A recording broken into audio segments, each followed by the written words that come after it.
Alam kong umay na kayo sa labada, mga mare, tapos ganito pa ang mapapanood nyo. Puro labaserye na lang tayo.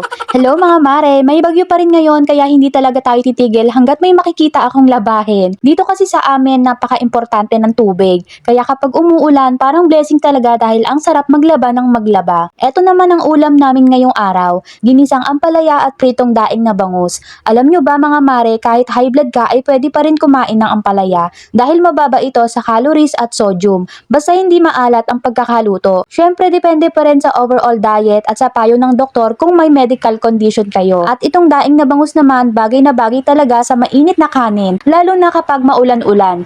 Isa rin talaga sa nagpapasaya sa atin kapag may bagong stock na bigas, kaunting grocery at syempre, hindi mawawala ang mga sabon na gamit natin araw-araw. At dahil maulan pa rin ang panahon, hindi pa huli para magluto tayo ng sopas. Ganito talaga kapag maulan o may bagyo. Parang automatic na pumapasok sa isip natin ang sopas. Eto, ginisa ko na ang manok tapos naglagay din ako ng hotdog dahil mas gusto ng mga bata kapag may hotdog. Syempre macaroni hanggang lumambot.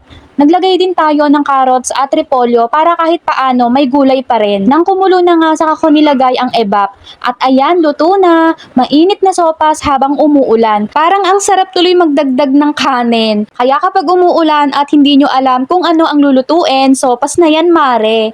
Napansin ko rin pala na puno na itong dehumidifier namin sa kwarto. Kaya share ko na rin sa inyo. Kapag tag-ulan, napapansin nyo rin ba na parang mas malagkit at kulob ang loob ng kwarto nyo? Dito kasi sa amin, malaking tulong ang dehumidifier para mabawasan ang moisture sa kwarto. Itong gamit ko ay hanging bag type, kaya pwede mo lang isabit sa kwarto at hindi na kailangan ng outlet. Kapag puno na, mapapansin mong may naipong tubig sa loob. May lavender scent din kaya mas fresh ang amoy ng area. Importante rin na panatilihing tuyo at maaliwalas ang bahay dahil ang sobrang moisture ay maaaring mag-contribute sa pagkakaroon ng amag. Kaya ngayong tag-ulan, kung napapansin nyo ring mabilis maging kulob o humid ang kwarto nyo, baka makatulong din sa inyo ang ganitong moisture absorber. Yun lang muna ang kaunting ganap namin ngayong araw mga mare. Thank you for watching at ingat tayong lahat ngayong tag-ulan.